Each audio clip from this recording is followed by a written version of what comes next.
computer. All right, I am here with Mr. Colonel Chris Wyatt. I'm so used to saying excuse me, Colonel. How are you doing today, Colonel?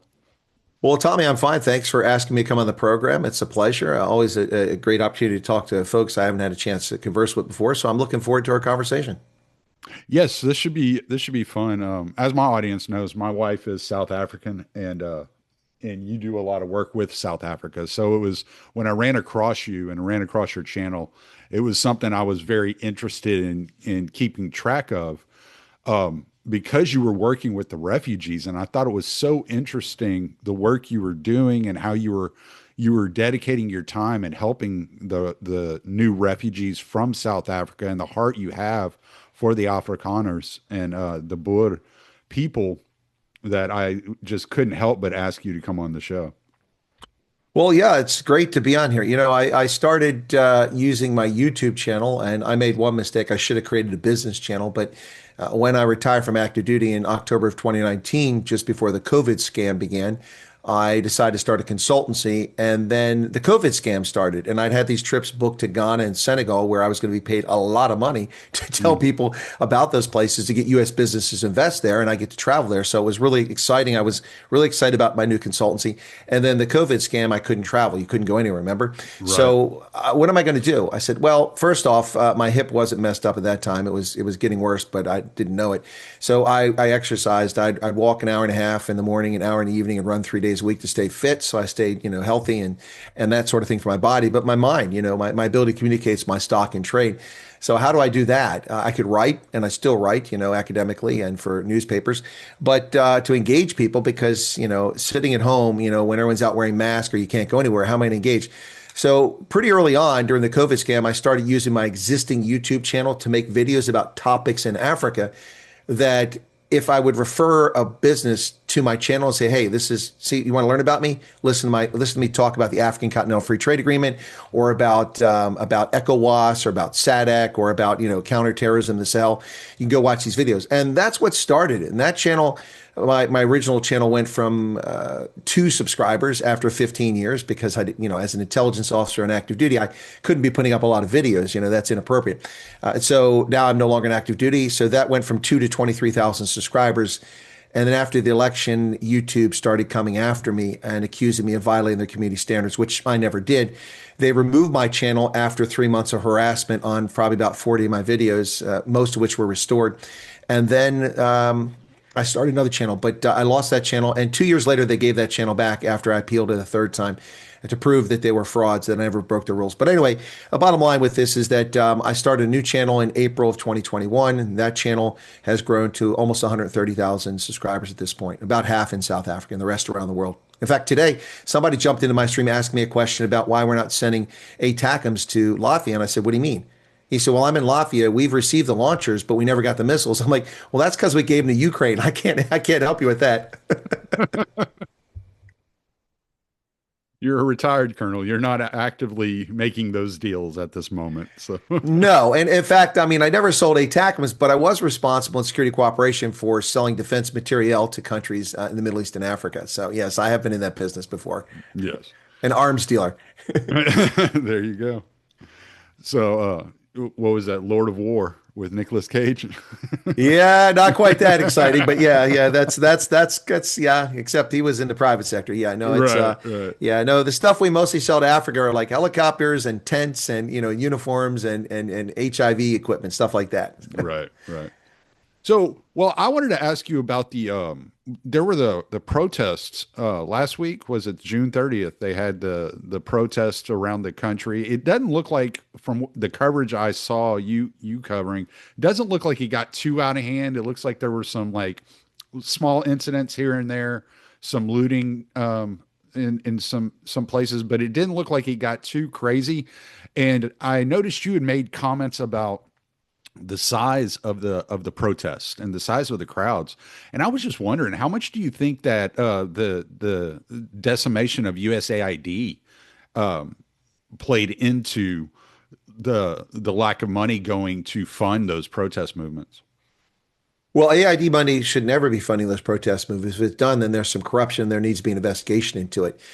In the 60s and 70s, the U.S. government gave its assistance money largely Mhm. to foreign governments, and they weren't bright enough to realize that that money was going to be stolen and looted and misused. And then eventually they woke up. By the 1980s, we began reforming that process, and most money from USAID before it disappeared was going to third parties, Mhm. non-governmental organizations or Right. religious affiliations. So none of that money should have gone for that. The money that we were spending in South Africa, for instance, most of it went to fight HIV. Some of it went for regional trade and for harmonization of trade, and there's a few other things it went for. But in other countries where I work, for instance, in Liberia, we use money like that to build schools and clinics and also to run healthcare programs, dig wells, things like that. And also, there was money set aside to help them rebuild their free press because the press was obliterated during the war. There was no press essentially. So I don't think USAID money had anything to do with that. The protests themselves, I believe, are being funded by dark money that no Mhm. one can account for. They claim they were funded by their Back a Buddy program. Back a Buddy is like a GoFundMe in South Africa. But if you go to the March and March, one of the two main groups behind this xenophobic, Afrophobic, racist attacks are taking place, you'll see that they raised the equivalent of about $4,000. Mhm. This was nationwide. Now, I will give them credit that they did have protests all over the country. But as I said, it was really a nothing burger from a standpoint that they didn't muster many people. The biggest protest of all was down on the East Coast in the tropical zone of Durban in that city, which has a large Indian population. There were no more than 4,000 people, I'd estimate, based on the crowd size. And I saw photographs from different times during the protest. Two different groups, three groups converged on each other at one point, but you could see the gap between them as they came together. There was no more than a few thousand people. And we were led to believe this is going to be tens of thousands. The protest, many of the videos that you see, one of the things is as an intelligence officer and as a counterintelligence agent in particular, one of the things we get trained on is crowd size estimation. It's an art. Mhm. It's not a science, but you learn how to estimate crowd sizes based on the imagery, based on the distance away, based on the density, that sort of thing. And so that's not exact science. I'm not. You can't hold me to 4,000, but I'm telling you, it wasn't many people. If you look at the videos, you'll see that. But my point with this is that these were really nothing burgers, and it's disappointment across the board for these people. They made a big stink about it. But there were more Malawians at the border crossing to flee through Zimbabwe to get into back to Malawi gathered over 35,000 than there were probably in all the protests the country combined. And as Mhm. you said, there wasn't much in the way of violence, but there was violence, including in Johannesburg area where people were breaking into homes and dragging people out in the streets claiming they were foreigners. It's look, this is a very serious problem. The issue is not the foreigners, and I'll be very clear on this, just like I am in America. If you violate my sovereignty, you're a criminal alien invader. You're a felon in my book. When you slip across the Rio Grande or come across the Canadian border without authorization at a border post, you're a criminal, and you should be treated as a criminal. Same thing in South Africa. No one has a right to go wherever they want. States are sovereign and they have a right to protect their sovereignty. That said, no one has the right as vigilantes to go around and beating people up, burning their houses, destroying their businesses, attacking them because they believe someone's illegal. In fact, this is so out of hand that a few months ago, white South Africans going to a clinic in Durban were accosted by this Operation Dudela, which is the other group that's doing this March and March and Operation Dudela. Operation Dudela came up and got in their face, and they had like axe handles with them and threatened white South Africans who were trying to get into a state-run health facility, a public hospital, and demanded they show papers. They're Mhm. South Africans. What papers do they need to show? So yeah, no one has a right to harass people as a vigilante, but the government, just like our government, needs to deport people who have no business in the country. And Right. until recently, we've not had that willpower. We had it under Obama. Obama deported more people than Trump has done. Still, Obama deported over 3 million people, and we're still not talking about that.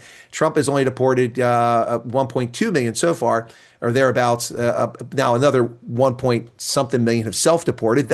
That's a whole Yeah. different story. But Right. anyway, the point is that yeah, it was not really the big event that many people feared, and that I warned people was possible. I didn't say it was going to happen. I said it was possible.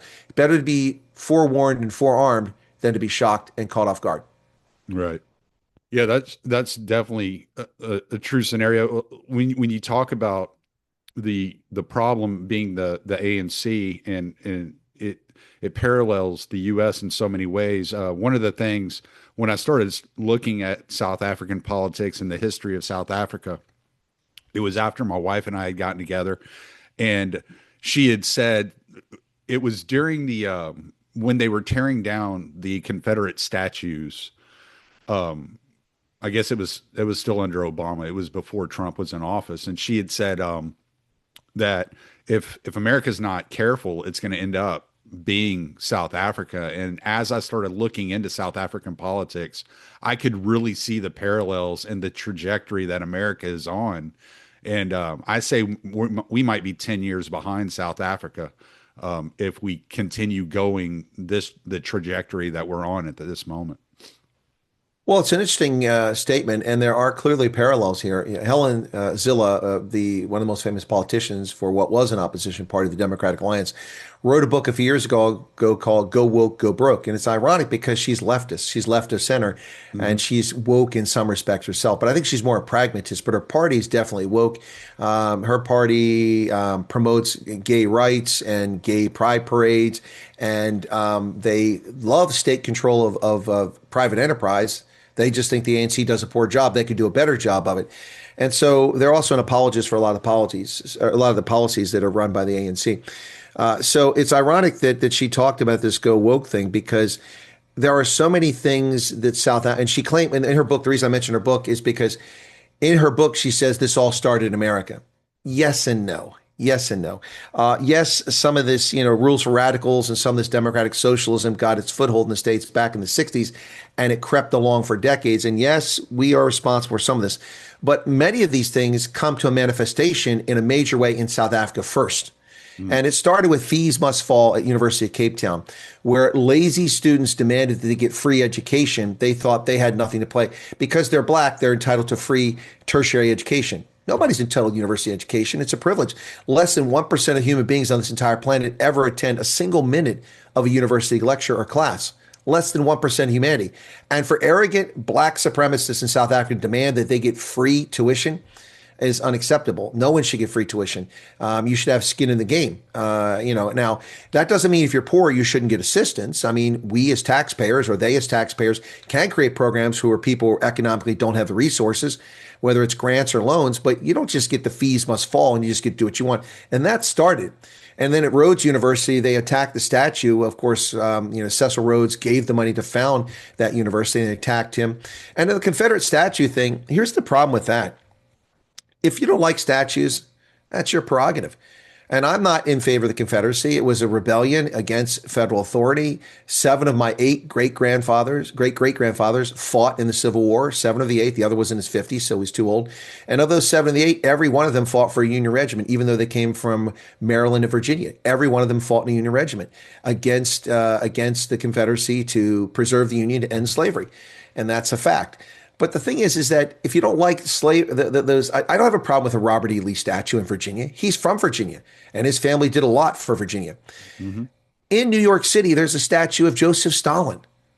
Well, I find it offensive if people want to put a statue up of Stalin in a park in New York and they're dumb enough to, believe in a communist.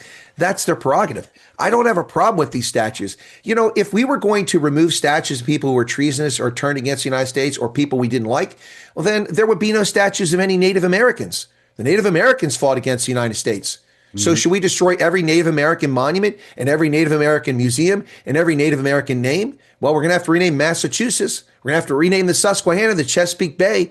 I mean, it's just stupid. And people who seek to erase history are just frauds. Yeah. History is painful. History is ugly. It's the reality. But these idiots actually threw paint on the 54th Massachusetts Regiment statue in Boston, an all-black regiment, except for its commander, Colonel Shaw. The rest were all black. And they fought valiantly at Fort Wagner. And of course, the movie with Denzel Washington was created about that. And these people, they're so stupid. They attacked that. These were free black men and former slaves who enlisted in the Union Army to end slavery and gave their lives for it. And they attacked that. If you just destroy things you don't like, then you're not a legitimate person. And that's the problem with the political left around the world. They're not legitimate. They are just like the Soviets, just like the Cultural Revolution in China, just like the Khmer Rouge in Cambodia. These people seek to stamp out history because their methods are wrong, immoral, and don't work. And if you hide the rest of the history, people can't refer to anything else. That's what this is about. We should remember the Civil War. And if people in the South want to put monuments up, fine. Gettysburg has monuments to every regiment that fought there. None of them paid for by federal taxpayers. Everyone raised by the regiments themselves or their descendants or the state legislatures in their states. Look, these people are nasty and they don't belong in a public conversation. Right. Well, and I had seen that I'd watched a documentary a couple of years back about the formation of the ANC and how they were trained by the Vietnamese in communist tactics. That the Soviet Union had funded the Vietnamese to go train the ANC in communist guerrilla warfare tactics, and that's when they started their attacks on the townships there in South Africa in order to put pressure on the impoverished people to join their movement and therefore overthrow the apartheid government. And you look, I was talking to a friend of mine who the other day told me he's like really digging deep into Rhodesian history. And I said, well, if you want to start looking into Rhodesian history, you got to trace it back to South Africa and the Dutch East India Company coming into Cape Town and just that movement, that migration north, and how the migration of the Africans coming south and the migration of the Dutch moving north created clashes and created these wars that eventually came to pass. And when I look at American history, I look at it in a very similar way. It was this emergence, these people moving from the east towards the west, and trying to establish a foothold and create their own polity and their own way of life. And so it's very interesting looking at the frontier life back then and how it all emerged. And to put rose-colored glasses on it is a falsehood. But in order to point at it and say, oh, well, it was the worst thing in the world, they were genocidal, that's not a true characterization of what was actually happening. These people were looking for a life and they were creating their own life. And the Dutch that stayed in South Africa fell in love with that land, and they truly love that land. My wife she'll break down into tears talking about how much she loves South Africa and misses it because there's so much heart and soul in that nation. Well, there's a couple issues there, and I'll go to the second one first and then come back to the ANC. You're talking about the parallels between U.S. and South African history, this drive for the U.S. for manifest destiny across the continent from sea to shining sea, the love of faith, family, and firearms, to be honest, that was also inherent in the United States as it was in South Africa. And, it's interesting because a lot of historians, a lot of political scientists look at this only from the Afrikaner perspective. But the same thing applies to the Nguni speaking, the largely black Bantu tribes of South Africa as well. They're not indigenous. They don't come from there. They came from Cameroon. And 1,600 years ago, they crossed the Zambezi and Limpopo rivers in what are the borders for Zimbabwe and then the border for Zimbabwe with South Africa, Limpopo, and entered South Africa. And they pushed aside the Khoi and San, or they integrated with them in some respects, but mostly pushed them aside. Look, the Bushmen don't live in the Kalahari because it's a lovely place to live. They live there because they were marginalized 1,000 years ago and pushed into the desert by other groups. And so there's interesting parallels there. But let me go back to the other thing about the ANC. The ANC was actually founded in 1912, and it was the South African Native National Congress. So there's another N in there. And then it was renamed at some point the African National Congress instead of the South African Native National Congress. Sol Plaatje and a colored South African and a few others were responsible for founding it. The ANC, throughout its early years and most of existence, was a non-factor in South Africa. However, with people like Nelson Mandela joining the movement, I think he joined the 50s, if I'm not mistaken, maybe sooner. But people like that joining, they came to the realization that a peaceful movement was not going to achieve the aims they wanted, which was to overthrow the government. They claimed it was, for unity and for everybody sharing the government, but they really wanted to remove the government of the day. And so what they did is they turned to an armed struggle, and they created something called Mkhonto weSizwe, which its abbreviation is MK. And today there's a political party which has usurped that name. MK became the armed wing of the African National Congress. Now, they had no weapons, they had no training, and so they were given succor and refuge by the East Germans, by the Soviets. They were armed by the Chinese communists, and they fled to places like Tanzania and Zambia and other independent countries in Africa. And then, of course, they were also in Angola. and they wound up fighting back against the apartheid regime, but they were never effective. Now, they had some bombing campaigns and domestic terrorism in South Africa. They took out initially some TV transmission towers and remote radio station towers and things like that. But eventually, later on, they began bombing bars and cinemas and restaurants and killing people, but initially they didn't kill people. So they were a terrorist group. And the Rivonia trial is very famous. At the Rivonia trial, the spies for the government got into their groups and arrested a bunch of them, including Nelson Mandela. And they were all convicted in 1961, if I recall correctly. Mm-hmm. Now, Sharpeville was a big shooting and it called a massacre, but that's not the true story. A lot of innocent people died. But these protesters were out there in 1960 at the provocation of political groups who were pushing for a confrontation with police, and they got it. And the world was reviled at Sharpeville in 1960. That was the first big incident during the apartheid era. Then the Mkhonto we Sizwe movement, they rounded up their leaders, they tried them, they put them in Robben Island in prison, which was where Mandela stayed until the early 1990s. So at that time, the ANC's armed wing was obliterated. They had no value. They were doing nothing. The subsequent bomb attacks and the actions they took came afterwards when they reformed outside the country. And most of what they did is they actually tortured and murdered their own people in their camps in Angola because they thought they were spies in a place called Quatro. But until 1979, the ANC was a term that virtually nobody talked about in South Africa. They were disbanded, they were ineffective, they were illegal, they couldn't do anything in South Africa, and they had no traction. Other groups like the Pan-African Congress, and then those who opposed apartheid inside the government like Helen Suzman, who was a liberal Democrat, and also people in the media would fight against it publicly. And they wound up getting banned, which meant they couldn't be in public, they had to stay in their home, basically house arrest. So the ANC, as you alluded to, tried to figure out, what do we do? We can't accomplish anything. In 1976, there were riots in Soweto because the government decreed that all primary school education would be conducted in Afrikaans, which is a language of only a small percentage of the population as a first language. Mostly the coloreds and Afrikaners. A few others speak it, some blacks and some Indians, but not that many at the time.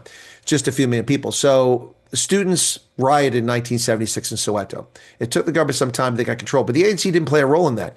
And they're trying to figure out, how can we play a role? So in 1979, they sent delegation to Vietnam after they won their conflict against South Vietnam, after the United States left there in 73 and 75, the whole thing fell. So 4 years later, they went there and they listened to them and they learned the concept of the People's War. You turn the people into a force. Mm-hmm. And of all sorts. And so they learned the tactics and techniques of the Viet Cong and of communists. Now, it took the Viet Cong decades to achieve this, but in South Africa, it happened much faster because the Cold War was coming to an end, which is never really put into this. So what happened was that they came back with the tactics, and that's when the terrorism really started after 79. The bombing attacks all happened in the 80s and the early 90s. So then what happened was that the ANC in 1985, that was the next round of Soweto riots when they tried to impose Afrikaans again. And that one went on for like 9 months. It took the government 9 months to get control of that. It was out of control, and that was all over the press. South Africa was reviled in the world press. They were seen as pariahs. But then a major event happened. The Berlin Wall fell. Mm. And when the Berlin Wall fell and Glasnost and Perestroika and the Soviet Union collapsed and Boris Yeltsin, the Cold War was over from a standpoint that there was no longer a major financial backer of all these movements. And the Chinese didn't have the resources. Their economy was not even $1 trillion back then. So as opposed to now where it's 18 trillion. Anyway, so what happened was the ANC, because the media latched on to Nelson Mandela, and before that, Winnie Mandela. Most people didn't know who Nelson was outside South Africa because he'd been in prison for 20 years, 27 years. But Winnie Mandela carried the flag and carried the cause for Nelson Mandela and the ANC. People didn't know who Oliver Tambo was, who was the president of the ANC in exile. And they didn't know, I mean, some people knew, people that know, historians, political science, but the public didn't know for the most part. That came about because Winnie Mandela staged a public campaign to keep Nelson Mandela's name in the press, and he became the face of the anti-apartheid movement. And the ANC, by default, got credit for ending apartheid. Apartheid did not end because of the ANC. Apartheid ended because the Cold War ended. The National Party capitulated because it was unsustainable what they were doing. They had turned South Africa into a police state against all of its citizens, not just blacks, but white, black, and brown. And so with the end of the Cold War, they could no longer justify it. They saw the handwriting on the wall, and they called for a referendum, and 60% of the whites who voted said, we need to change our form of government. And unfortunately, they sold South Africans down the river to a system where people are selected by parties and not by the voters, and you have no recourse, and criminals work in government, and there's nothing you can do about it. And that's kind of like, a 3-minute history of South Africa in the Right. 20th Yeah. century. Yeah. It's very, there's so much complication. There's a guy, I'd run into, I can't think of his name. He's a white gentleman. I believe he's English, but he was raised in South Africa, and he was involved in the government in the ANC. And he when they came to power, he left, and he was talking about how um, and I'm so bad with names, forgive me, but he was talking about how it was actually um, the vice president under Mandela who was actually running the government. And when Mandela stepped down, he actually took the presidency. I can't remember his name for the life of me. Thabo Mbeki. Thank you. Um, I kept wanting to say Malema, and I was like, I know that's not it. So, so he was saying that Mandela was good at playing the politics of being the front face, but he wasn't the brain behind it. And it was when Mbeki actually got control over all the levers of power is when Mandela actually stepped down.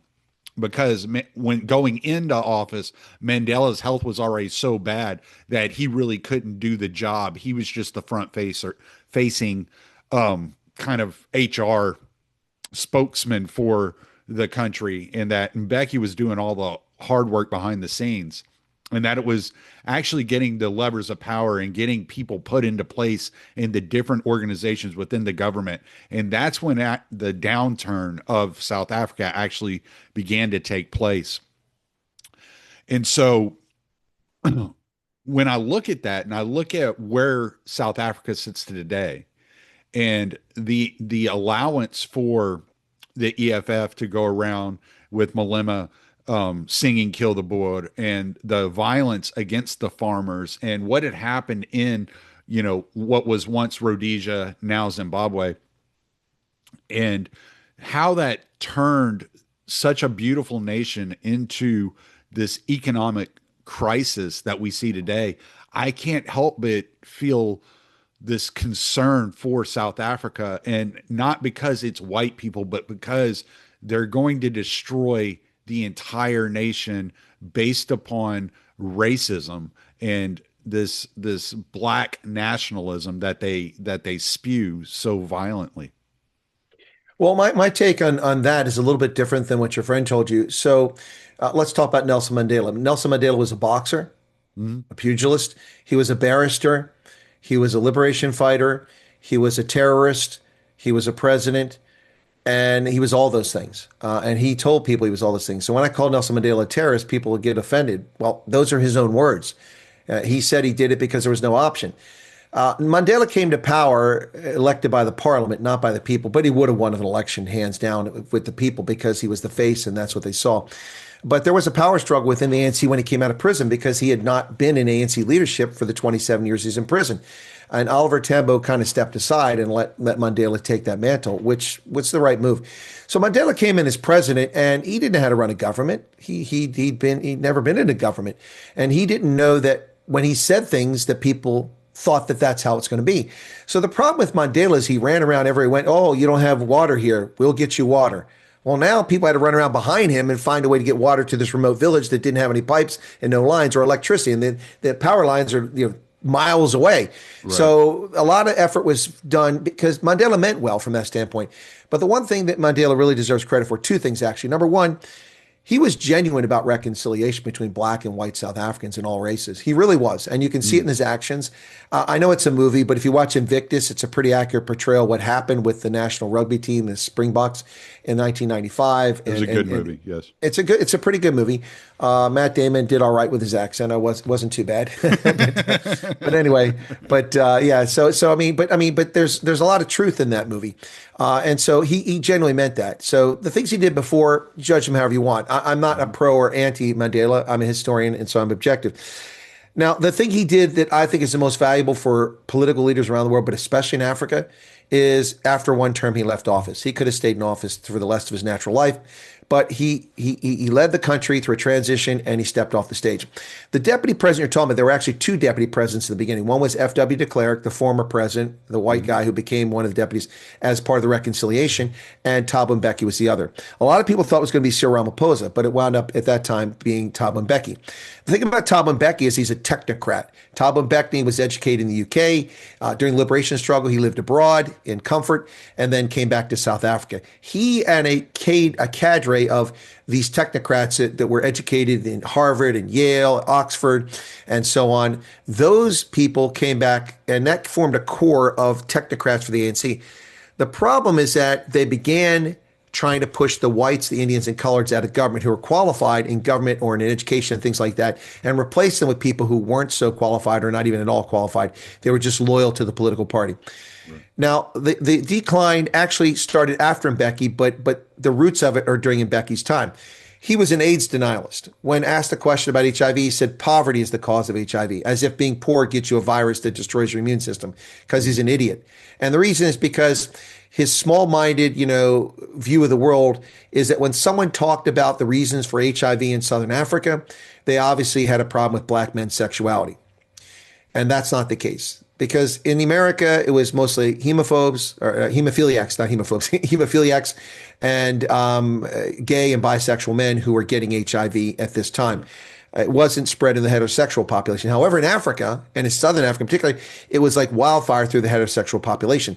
The biggest difference between the U.S. and Southern Africa at this time was sexual behavior and the nature of the environment. So the nature of the environment is that there were many guest workers in South Africa that came from neighboring countries or within South Africa who worked in the mines, and their families, their spouses were back in the other countries, or they were back in other parts of South Africa, and they had long times away from their spouses.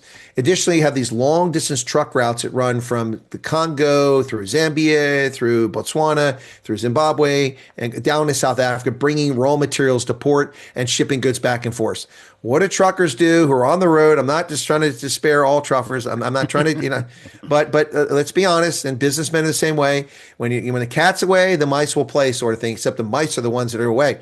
So these guys would sleep with prostitutes, a lot of them, and multiple partners, no protection, and these sexually transmitted infections spread. That was one of the contributing factors. And another is that in Africa, many people have multiple concurrent sexual partners. In other words, you're sleeping with more than one person at a time. Now, when this was presented, he was defensive as a black man. Well, you're commenting on the sexuality of black men. No, we're being honest here. On average, people in Africa have the same number of sexual partners as somebody in Europe or North America. I mean, except for the Democrats. We know they have thousands. But anyway, but the point is that over the course of a lifetime, it's the same number of people, essentially, people sleep with on average. But at one time, it can be more when people are younger. So he had a small mind, and so he blamed HIV on that. And he had a doctor that was trained in the Soviet Union. They called her Dr. Beetroot because she said you cure HIV by eating beetroot. Anyway, over 500,000 South Africans died because of HIV during his stupidity. So he started the seeds for this collapse of the economy of the country. Now, during his period of time in office, the country grew economically most of the time. And in fact, they reached 6.5% growth one of those years. But that was driven by the Chinese commodity boom, not by their policy. Their policies weren't sound, but they weren't destructive. Now they're destructive. When Jacob Zuma replaced him in what I call the Polokwane massacre, when the ANC met in what used to be Petersburg in the north of the country for their conference, they voted and he was voted out. And even though he was the head of the party, he's still president. But then he resigned as president because he's no longer leader of the party, because they see the party as more important than the republic. Right. So he left office, and then Jacob Zuma took over. Jacob Zuma was a intelligence operative for MK, that armed wing I talked about in Angola. Jacob Zuma knew where all the bodies were buried. And so he blackmailed people into voting for him. Otherwise, he would expose their collaboration with the government or their corruption. And so he became the president. And it started a period of pervasive corruption and influence peddling. And the country's never recovered. Not that there weren't always problems from the outset, but some of it's understandable. People with no experience in government, the liberation movement coming to power, there's going to be a little bit of low-level corruption. There's going to be some incompetence because people don't know. But after 30-plus years, you should have rooted that out, and you should be on solid ground. But instead, educational standards have been lowered. Passing grades in South Africa to go to university are 30% in 3 subjects and 40% in your first language. Can you imagine taking a test and you're 40% proficient in the language, it's your mother tongue, and you're allowed to enter university based on that. That's absolutely insane. And so the country's become basically a kleptocracy, and a lot of racial hatred has been spread by politicians who fail and use racial hatred as an excuse for their failure. The good news is that most South Africans are wise to this, or they're becoming wise to it. So parties like the EFF, which you mentioned before, Julius Malema, they've never gotten above 15% nationally, and now they're down to 9% nationally, and they're collapsing. In the most recent national election in 2024, in KwaZulu-Natal, a province where they were hoping for a surge in votes because people are unhappy with governance there, they declined to less than 2% of the vote. They're a party that's on its way out. Once Julius Malema is put in prison or he leaves that party, it will collapse. It's a vanity project. And the same thing with the Mkhonto weSizwe party, the MK party. 83-year-old Jacob Zuma, former president who is accused of corruption but been delaying the trial for 20 years.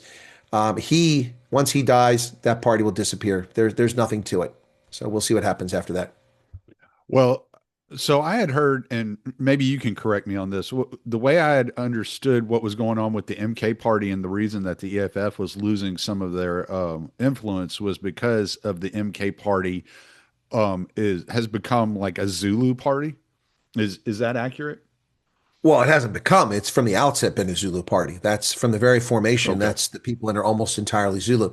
The interesting thing is they've actually won a few, by-elections, like when somebody dies or they resign from office, like Nigel Farage just in the UK just resigned from his MP seat, and he's going to run unopposed, so he's going to be reelected. But those are called by-elections. We don't generally have them in the U.S. We have them occasionally, for a senator who dies in office, a state will conduct it, but we don't use the term by-election. That's a by-election. Yeah, we would call them special elections. Yeah, we call them special. We call them special elections, but they call them by-elections because they're between. Those happen all the time in South Africa.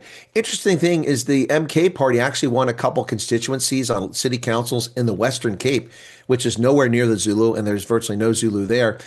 So their appeal is a little broader than just Zulu. Also, the Zulu heartland is KwaZulu-Natal province, obviously on the East Coast. But there are millions of Zulu who live in the main province, the economic heart, Gauteng, which is Johannesburg, Pretoria area.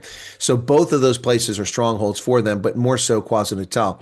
The EFF has lost support across the country. They have places, and if you look at the EFF, virtually every one of the supporters is an angry, upset member of the ANC. That's why they joined the EFF. Similar with the MK, but there's also the ethnic aspect of it where Zulus glom onto the party. They have a little support beyond Zulus, but mostly it's Zulu. The EFF is mostly, and all of them are former ANC for the most part.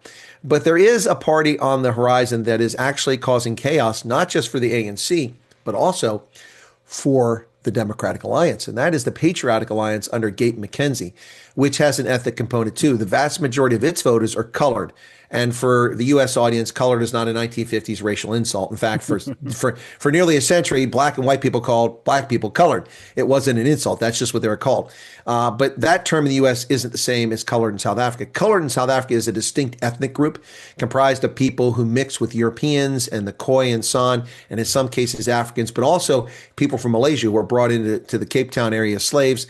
And they have a whole group, a subgroup called the Cape Malays, and another group of mixed race people called the Griquas, and then one group called the Bastas, which, yes, that stands for bastard because they were mixed race and often illegitimate.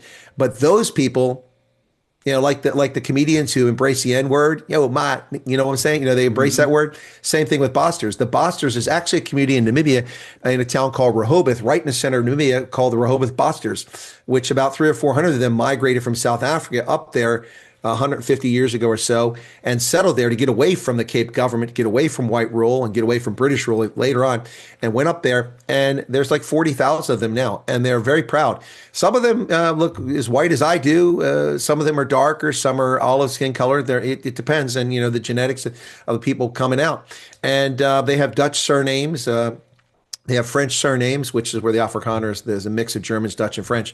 And they're very proud of it. So the Colors, the Patriotic Alliance, is a party that's on the ascendancy. And it has taken a lot of by-elections in the past year or so from the Democratic Alliance in the Western Cape, but also they're now in the Eastern Cape, and they've taken it from the ANC. This is a party that's making both those large parties very nervous. So South African politics is quite bizarre. There's over 535 registered political parties, I think. Most of them have almost no votes. Yeah. Well, I've seen Gate McKenzie going around doing some podcasts, doing some interviews. He's a very interesting character. I mean, I don't have any issues with him. I haven't really listened closely to what his politics are, but it sounds like he's much more aligned with my style of politics.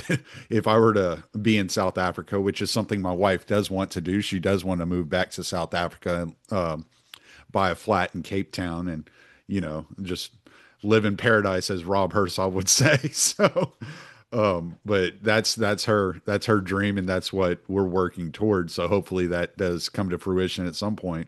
Um, so, but yeah, Gabe McKenzie does seem like a very interesting political operative, I guess would be the word. Do you think that, because I had seen reports that it looked like the DA was starting to pick up steam in Johannesburg. So does it look like there's going to be a presence in Joburg for the DA? Well, they do have a presence there. They're the second largest party in Johannesburg, but I don't know that they're picking up any pace. A lot of this is the positive press that Helen Zilla's been getting. She's chosen to drink from a poisoned chalice, and I wish her well. She's decided to run as the face for the party to win the majority in the city council to become the next mayor. Good luck with that. That's a city that's so broken that it's going to take decades to fix it properly. Or if you had an outright majority, you could force things through. Then it could be done much quicker. But there's not going to be a party gets an outright majority. The DA is not going to get 50 plus 1% of the vote. And therefore, they're going to have to form a fragile coalition with other parties. And other parties want things. They want deputy mayor positions. They want to be on this committee. They want this. They want that. And so that's the problem with South African politics is that these smaller parties can never get an outright majority and show that they can govern. There are exceptions. Cape Town and the Western Cape has been run by the DA for years. Nelson Mandela Bay was briefly run by a coalition with the DA in charge, and it was a fantastic coalition under Athol Trollip. There are cities that the DA runs in other places, like in Gauteng, they run a couple of municipalities there, but most of this stuff is a coalition with other parties. And so Midrand is the place I'm thinking of. It's well run. It's in the southeast corner of Johannesburg. But Johannesburg is a poison chalice. I don't think they're getting traction.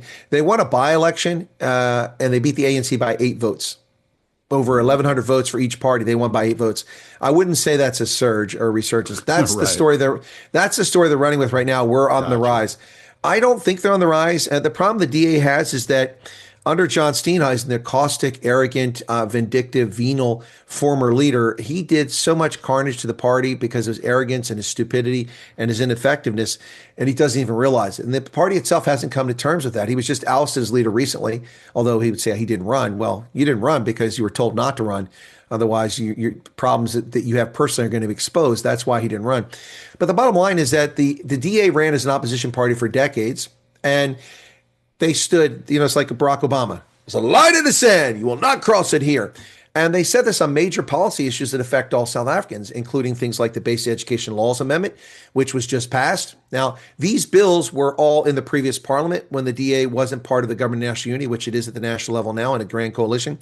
But if they're in the government of national unity, they should have influence on the president and be able to convince him not to sign something that's dangerous for South Africa. But they've not even spoken out against these things for most parts. The Basic Education Laws Amendment means that all South Africans who go to primary school, the day they walk into school, will be taught in English regardless of their first language. I mean, South Africa erupted in flames in 1976 and 1985 by the imposition of Afrikaans, which is actually an African language, whereas English is a colonial language, and they're claiming the opposite. And so this is the law of the land now, and also gives the provincial government total control over local school boards. And we've already seen how screwed up education becomes when national governments control it. Right. Here in America, the good educational outcomes are consequence of local control and local ownership of education. Mm-hmm. So that's one. Another is expropriation without compensation. The Constitution says you cannot expropriate property without just and fair compensation agreed to by both parties. That's Section 25 of South Africa's Constitution, promulgated by a majority black government and instituted by a majority black government in 1996. So that Constitution prohibits this. But they passed a law last year, and this is what led to Trump's executive order and the refugees. They passed a law last year signed by Ramaphosa when he was in Davos, although he'd already signed it in South Africa. But he did it in this fashion because under South Africa's Constitution, if a bill is passed by Parliament and signed by the president, if 1/3 of the members of Parliament object to it, they can sign a petition, and it must go to the Constitutional Court within 30 days for constitutional review. Must under the law. But because he waited 34 days after he actually signed it in South Africa and pretended to sign it in front of the cameras in Davos, no one could file a complaint against it. There was nothing they could do. So that's fraudulent. But the DA stood against expropriation with a compensation. They screamed from the rafters. Now they're in government. They have nothing to say. They're challenging it on a procedural matter rather than challenging it on unconstitutionality. So they're pussyfooting around things. And then there's other things like national health insurance, the government takeover and communization of the healthcare sector, making it illegal to have private practices. And everyone works for the government, which has already been a disaster, as we can see. The list goes on and on of all these things that the Democratic Alliance claim they're opposed to. But now that they have ministerial positions and a bump up in their pay because they get extra money for being a minister, and now that they have a little bit of power inside the government, they're not standing on principle. And so I strongly believe the DA is going to take a serious hiding in the next election, these elections in November 4th, local elections in particular. They think they're doing well. At best, they'll hold their own. And if a miracle of miracles, they might gain 1 or 2% nationwide. But nationwide doesn't matter. It's in local constituencies because you can get 26% of the vote around the nation. But if you didn't get a majority anywhere, you're not ruling anything. And if you can get enough seats in one of these towns, you're not even going to get coalition. Having 26% means nothing nationally in local elections. So I don't think the DA is going to do very well in this election. They think they're going to do well. I think they're whistling past the cemetery. Yeah. So I think they're just whistling past the cemetery and they're not going to do very well. By contrast, the Patriotic Alliance, I think, will do very well. And the Freedom Front Plus is also going to do well because I think a few 100,000 voters from the DA at a minimum are going to go back to the Freedom Front Plus or leave the DA for good. Not that my audience is representative, but of 127,000 people, I frequently do polls. And the vast majority of people in my program, even though it's not representative of all South Africa, are adamantly opposed to the Freedom Front Plus. Now, or excuse me, the DA, the Democratic Alliance. Now, many people would say, well, that's because, your audience, you cater to your audience. Well, I don't cater to my audience, but yes, I will admit that my audience tends to be center or center right. That's true for the most part, but not exclusively. But here's the thing. When I first started doing these polls 6 years ago, 85% of those white folks that watch my program and black folks were voting DA. Now it's almost 0%. And my audience is 6 times as large as it was then. Right. So that's an indicator of some sort, to say the least. Yeah, I think I heard about the Freedom Front Plus probably about 5 or 6 years ago.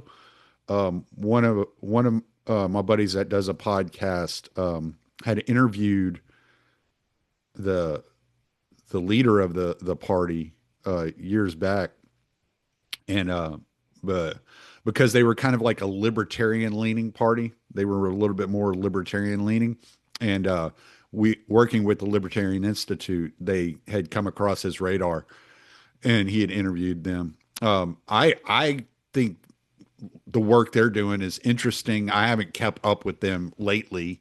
I think the last I heard about them was a couple of years ago, but it's good to know that they're actually making some headway and peeling back some of the votes from the more corrupt parties, which I had a feeling that that's the avenue the DA was going down, because aren't they operating under a coalition government right now between the DA and the ANC? Yes, what happened is that in the election, by the way, I predicted in 2021, 1 week after the municipal elections, looking at the data, I predicted that in 2024, which is over 3 years later, 3.5 years later, that the African National Congress would decline from the 56% they had in the previous, or 57 in the previous national election. I said they would get 38 to 42% of the vote. Now, conditions changed over that 3.5 years, but I stuck to my analysis because, in my view, the things that went for them and against them were balancing out. And in the end, the ANC got 40% of the vote. So I hit it right in the sweet spot there. So so the Freedom Front Plus is a party that I forgot your question by telling my story there. What was your question again? Sorry. Oh, I was asking about the coalition government. Oh, yeah, the coalition. Yeah, that's where I was going. It's mainly DA and ANC. Right. Well, yes and no. So here's the deal. The ANC, that's where I was going with the percentage. The ANC didn't get an outright majority at the national level for the first time. So they can't form a government. Mm-hmm. They need help. In order to form they could technically form a government, but then everybody could stop everything they're doing because they don't have 50 plus 1 of the vote in parliament. So the parliament has 400 members. You need 201 people in order to get everything through. They didn't get that. So I think they got like 160 or something, whatever the number is. Anyway, so they needed a coalition partner. The natural partner, which would put them over the 50%, was the Democratic Alliance because they got around 22%. And so that's about 62% of the vote. That's plenty. That's all they needed. So the two parties negotiated over a 2-week period and agreed to form a coalition. Then once they did that, they had an agreement on paper, the principles. The ANC, because they were worried they would lose their voters because the Democratic Alliance is viewed by people as a white party, and that's evil somehow. So, yeah, somehow being white is evil. Anyway, so because of their concern about losing their diehard core supporters, they went behind the Democratic Alliance's back and invited 8 more parties to come into it to give the veneer of a government and national unity, a grand coalition. But this grand coalition, these are parties that have virtually no votes and virtually no members in parliament in some instances. But the Freedom Front Plus is part of it. The Inkatha Freedom Party is part of it. The Patriotic Alliance is part of it. And so all these African Transformation Movement, I think, is part of it, which is a radical black party. All of them came together. And so it is a government national unity. But the ANC retain control of all of the major powers, levers of power in the country. So who controls the military? ANC. The minister. Who controls the police? The ANC. Who controls intelligence? The ANC. Who controls foreign policy? The ANC. Who controls finance? The ANC. What is left that is a power in the country? Nothing. Forestries? There's no power there. Home affairs, there's no power. The real power, agriculture. The real power is in the hands of the ANC. They did not release any of the sole control of violence, state violence. They have all of it. They're the ones who can do that. So they have the Justice Department. They have everything. And so the DA, even though it had the second highest percentage of votes, didn't get a commensurate percentage of ministerial positions to go along with their number of votes. So they've been a weak partner from the outset. And all the other partners are pretty much just along for the ride, with some exceptions. But I mean, basically, that's the point. So it is a grand coalition, but the ANC runs the country without consultation of its partners as if they run the country with a majority. They do what they want. They don't consult anybody. In fact, when the Freedom Front Plus sent representatives to America to meet with the Trump administration to find out what South Africa can do to improve the relationship, they came back with a list of demands. There weren't demands. There's 5 preconditions that need to be addressed, not solved, but addressed, including disavowing the Kill the Boer chant by the government officially. And so they came back with these 5 conditions, and the president of the republic refused to meet with Corné Mulder, who's now the leader of the Freedom Front Plus, but he's also the senior parliamentarian. He's been in parliament since the apartheid era, even though he's my age. He's not that old. He was a young parliamentarian. So he's been in parliament longer than anyone else in South Africa. Ramaphosa refused to give him an office call to explain what the Americans wanted. Now, remember that South Africa had no ambassador in America for over a year, and this was during that time. Right. And part of the coalition went to America to try to get answers on how the South African government doesn't want to improve the relations with the United States. They want this fractured relationship so they can play the part of the martyr and the victim. They think they're going to get their support from Tehran and from Moscow and from Beijing, which hasn't been forthcoming. It's a very dangerous game for them to play. But the bottom line here is this coalition is a joke. It's accomplished nothing in 2 years. They're talking about the economy recovering. South Africa's economy this year is growing at 0.5% GDP growth. After 3% inflation and 1.6% population growth, the country is poor. And so they keep trying to play it up in the press as if this coalition is creating jobs and bringing security. 82 people per day are murdered in South Africa. The United States has 6 times the population of South Africa. In 2024, we had 17,000 murders. South Africa had 27,000 murders, a country 1/6 the size of ours. It's insane. Yeah. Insane. Yeah, it's nuts. I wanted to ask about, oh man, I lost it. I should be writing things down. Well, we never got around to the refugees. Did you want to talk about that at all? Yeah, I was going to get there here in a second. I had, that's what it was. I just wanted to ask real quick. When it comes to the expropriation without compensation, now I saw the other day that there was a lawsuit about BEE going down. Do you think there will be lawsuits surrounding the expropriation without representation, without compensation? Well, there are lawsuits already, one of which the Democratic Alliance has actually got, but the one that they've put in is a procedural one. They're not contesting the constitutionality of the law, which is clearly unconstitutional. Right. The Constitution is clear. There's no ambiguity about it. So the DA has got a lawsuit and some other civic groups have got lawsuits, but the other ones are contesting the constitutionality of it. But South Africa's courts move notoriously slow. Expropriation has already happened. We've already caught people who work for the government and don't work for the government stealing land, and nothing's been done about it. Right. Within a week of Ramaphosa signing that thing in Davos last year, there was a group of people, and the South African national broadcaster SABC actually went out, and their journalist was on the scene. He had his microphone. He's talking to these people outside a town called Polokwane in the north. It used to be called Petersburg, north of Pretoria, up north. And all these people went out to farm, or this farmland they claimed was disused, and there's hundreds of them. They're just out there to start staking out plots and taking over the land. And he said, we're expropriating this because the president said we can. We're taking this land. It's not used. It's our land now. And we expect the city of Polokwane to deliver roads, electricity, and water and sewage services to us. Now, SABC covered the story. And then I covered SABC's coverage of it. And then the reporter, I've never seen him again. Now, maybe he's still reporting for SABC, but maybe he doesn't have a job. I don't know. But that story was quashed quickly. So that was expropriation, illegal expropriation by squatters, and the government did nothing to stop it. Right. In addition to that, shortly after that, near Port Elizabeth in the Eastern Cape, down on the southern coast of South Africa, police went out and stole a farm and sold plots to illegal settlers and gave them land. And there's never been a resolution to that. In the past, whenever people stole land illegally, the government habitually, under the ANC, went out and removed these people from the land at some point. You get a court order to take them off of it.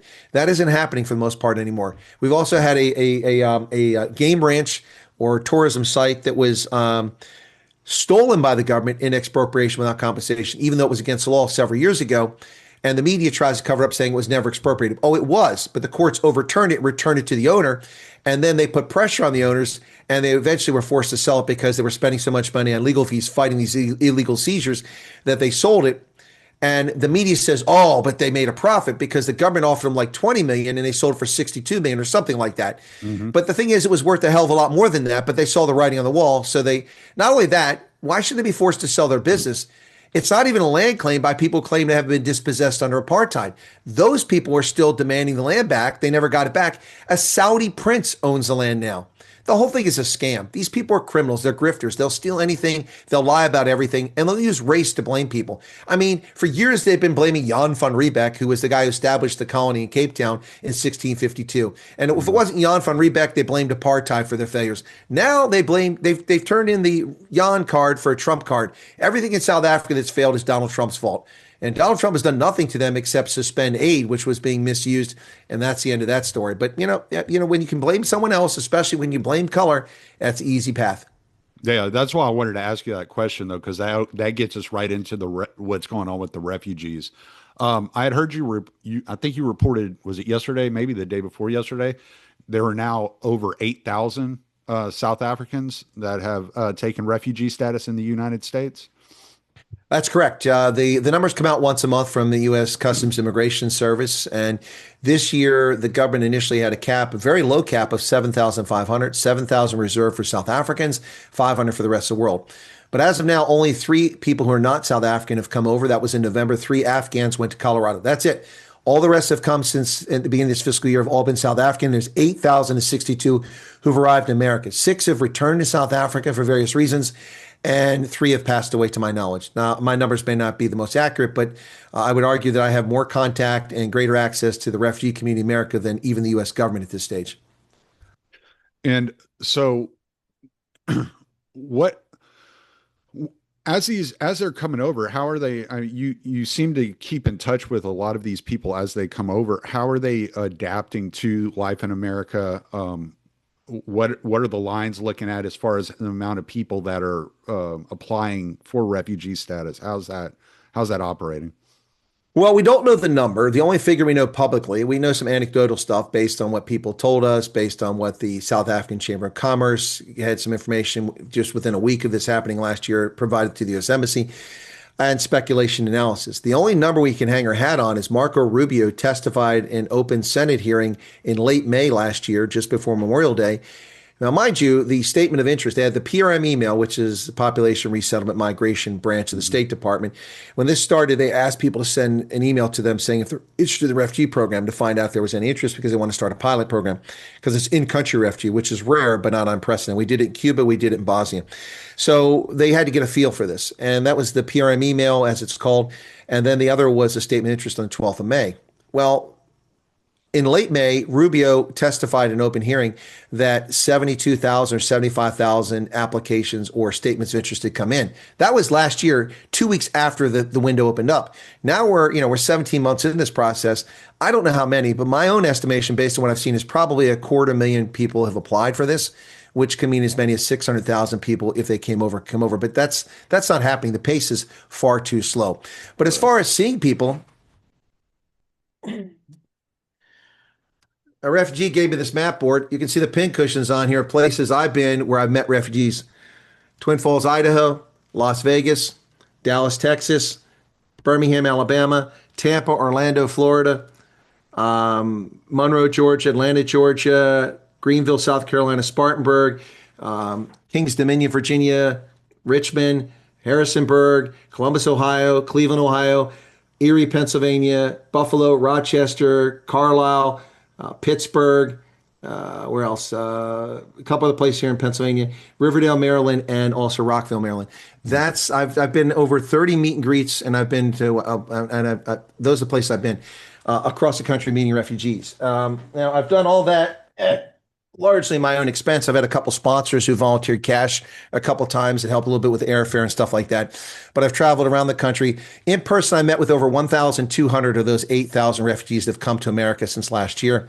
And I have been in contact, with, I said, with about 3,500 at this stage, either through emails or coming onto my program or, also interviews I've done. I've done 50 or 60 interviews of refugees around the country. And I would say that the vast majority are having good experience. I know a South African that 4 months after he arrived last year managed to buy a home in Iowa. He bought a home. I know several South Africans that are making six-figure incomes now that have come over here. Most of them achieve success within 90 days. Having said that, there are problems. There are some people that were failures in South Africa that will be failures here. Unfortunately, the program doesn't fail. It doesn't screen for failure. It screens for eligibility. So if you're a loser there, you're going to be a loser here. There are some people who are belly achers and whiners and complainers that did it there and do the same thing and blame everyone else for their problems. But most of these people are hardworking, dedicated, honest people that want to succeed and want to escape persecution. The vast, overwhelming majority of them. I would say that between 3 and 5% of the cases have run into problems. Now, the majority of those are not the people themselves. The majority of those are actually the agencies that handle refugees for a couple of reasons. One, most of these are run by leftist hate wankers who have no respect for South Africans and who have no historical knowledge and blame white South Africans who were born after apartheid for events that occurred before their lifetime because they're stupid people, not the South Africans, but the leftists.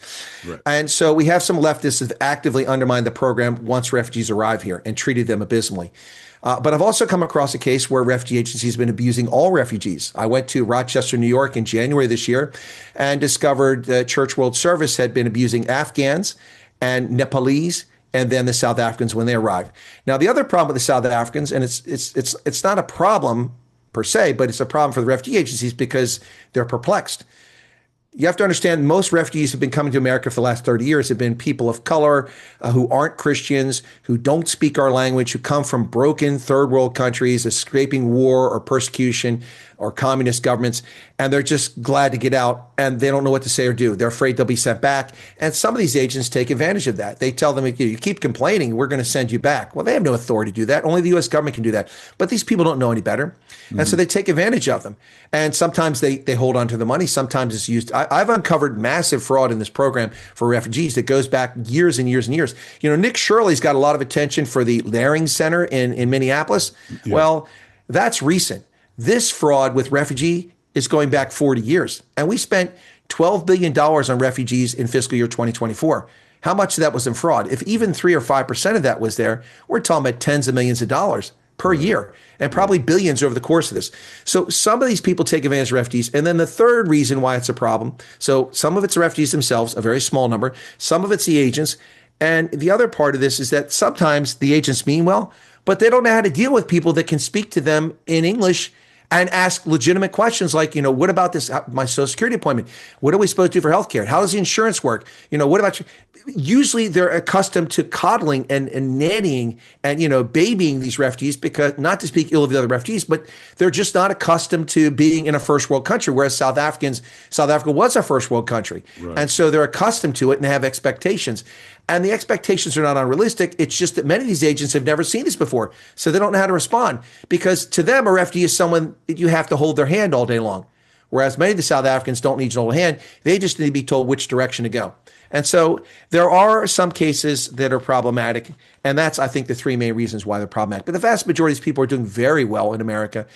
Some are out earning my income. I'm kind of envious. But then I don't want a 40-hour job. I do my own deployment. I understand. I just always think about I think about the refugees coming over here, and I just always think about that scene in Lethal Weapon where the guy's like, "But you're black." Yeah, exactly. Well, yeah, that was that was with Danny Glover. Yeah, who Yeah. recently, I guess he has Alzheimer's, shame, or dementia, something Oh, like man. that. Well, Yeah. it's been I've been watching your clock, so I've been trying to keep track. It's been a little bit over an hour. You want to plug everything you got going on, and hopefully we can hook up again and do this again. Well, first off, if you're watching my clock, that is a Chinese clock that loses time. So I only keep it on the screen just as a reference for my videos when people try to claim that this is an old video or something like that. So it's a reference point. It's actually about 6 minutes behind right now. That's because for 2 months, the reset button won't let me change the time. I used to every month, this Chinese clock that I bought, which by the way was $33 when Trump came in office a couple years ago, and now I can get it for $23. So much for that Trump inflation going the opposite direction. But I can get it for $10 left with the shipping included from Amazon from China. But yeah, that's about 6 minutes behind. So I haven't been able to fix it in 2 months. Yeah, it is 6 minutes behind. I just looked at my phone. But yeah, we probably have been talking for about an hour. So if people are looking to find me, you can find me in a host of places. But the biggest presence is on YouTube. You go to YouTube at Colonel Chris Wyatt, all one word, Colonel Chris Wyatt, Wyatt. Be careful, there are fraudsters out there. Someone the past 24 hours has stolen my photograph of me in my dress blues, which is on my channel, and has created a fake channel and misspelled my last name and put a phone number trying to defraud people. So you got to be careful. I get a lot of that. The bigger you get, only the tall trees catch the wind. So you got to be careful about that. But you can find me on YouTube there. Also, if you follow rugby, I have a channel called Rugby Ascendant, as in rising. I do play-by-play and color commentary of rugby there, particularly for South African teams and the South African national team and the U.S. team. You can also find me on X at WMW Chris, Whiskey Mike Whiskey Chris, like CHRIS. I'm on X there. I've been on there forever. I didn't really put much on it because it was a leftist hate-wanking platform that attacked conservatives until Elon Musk bought it, and now it's a hate-wanking platform that attacks everybody, not just conservatives. So it's equal opportunity offender now. But and then also I began using my Facebook account more recently. I stayed away from it because Facebook is not a trustworthy platform. But you can find. But the best, you can look for me, Colonel Chris Wyatt, on Facebook if you want. But the best place to follow me is really the YouTube channel, the main one I have. I have several YouTube channels, but that's the biggest focus. I have a US channel, the one that got restored, but I put videos on there occasionally. But most of my audience is from around the world, including US. South Africa first, then US second, then the UK third. And, like today I had somebody from Latvia watching my program, and we've had them from Taiwan, and even communist China people popped in, but they're very careful about what they say. I bet they are. Yeah, so that's how you can find me. I'm also a radio host on WSMN, which is based out in Nashua, New Hampshire, every Wednesday night from 7 to 9 Eastern Standard Time. Myself and my two colleagues, tonight I have the lead. We talk about politics, U.S. politics in particular. You can catch it on my YouTube channel or my X channel if you want, or you can just go to WSMN.live every Wednesday from 7 to 9 p.m. And we talk politics. But I also have Substack and all that crap. But I mean, that's the big. If you want to follow me, you'll find about everything by going to YouTube and watching me on at Colonel Chris Wyatt. Yeah, I'll definitely put a link to your YouTube channel too. And you said your rugby channel's Rugby Ascended? Rugby Ascendant. Yeah, I have only got about 11,000 subscribers on there, but I've done hundreds of games. So what I do is a lot of people in South Africa in particular can't afford to pay for the satellite television service. It's pretty pricey, but they love the sport. And so people ask me because they liked my personality, I guess, at least somebody did. They asked me if I would do the games, and I know the game. And as an American, I think I shock a lot of people. that my knowledge of rugby. And I've interviewed a lot of famous South African rugby players in the past and some Americans as well, including Nas Botha. He and I had a little segment during the World Cup in France when I was in France because I go to all the World Cups. And we would do I do interviews with him after the game. We do game analysis. It was really popular. But so what I do is like Saturday, South Africa's playing Scotland. I pay for all the subscriptions because it's not like you go into baseball, you just go to your local channel. It doesn't work that Right. way. In Yeah. football, Yeah. you've got to have subscriptions to all these different sites. And so I pay for those subscriptions. Most of them, one or two are free, but most I pay for. And then I watch the game and I do play-by-play and color commentary. I keep the score updated and I keep the scoring updated and stuff like that. And then the yellow cards and red cards are handed out. And I do analysis at halftime, and it's pretty popular. I mean, I've had as many as 168,000 people show up for one of my broadcasts with the Springboks last year. But most of my games get 2 or 3,000 views. I just did South Africa versus England last week. I had 22,000 tuned in. So a lot of people like my enthusiasm and my approach to it. And frankly, for a lot of the South Africans, it's a different accent. You know, you know how Americans always like love Australian or English accents, Right. so this kind of works in my favor that way. There's a number of people that do this on YouTube, but I would argue that I'm the most enthusiastic and engaged person that does it. And I think people like that. Well, I'm going to sub because my wife and I are always have always struggled finding places to watch the games when there's a big game on. So if Well, nothing else, if you want to watch the game this weekend, at the risk of losing your viewership, but because I always share, Rugby Pass TV. Rugby Pass used to be its private thing, but World Rugby took them over.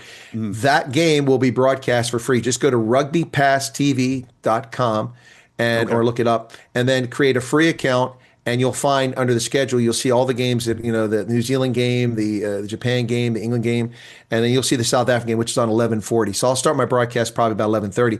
But what a lot of people do in South Africa, they actually have it, or around the world, they'll put it on the screen and mute the television, and they'll watch my video and listen to my commentary while they're watching it. Nice. Yeah, so that's an option for you if you want to try it. But go to Rugby Pass TV. You'll be able to watch the Nations Championship. And the reason you can watch it there is because in North America, there's no contract for the rights yet. It's a new competition just started last week. So all the other things are wrapped up. The sevens are controlled by NBC and Peacock.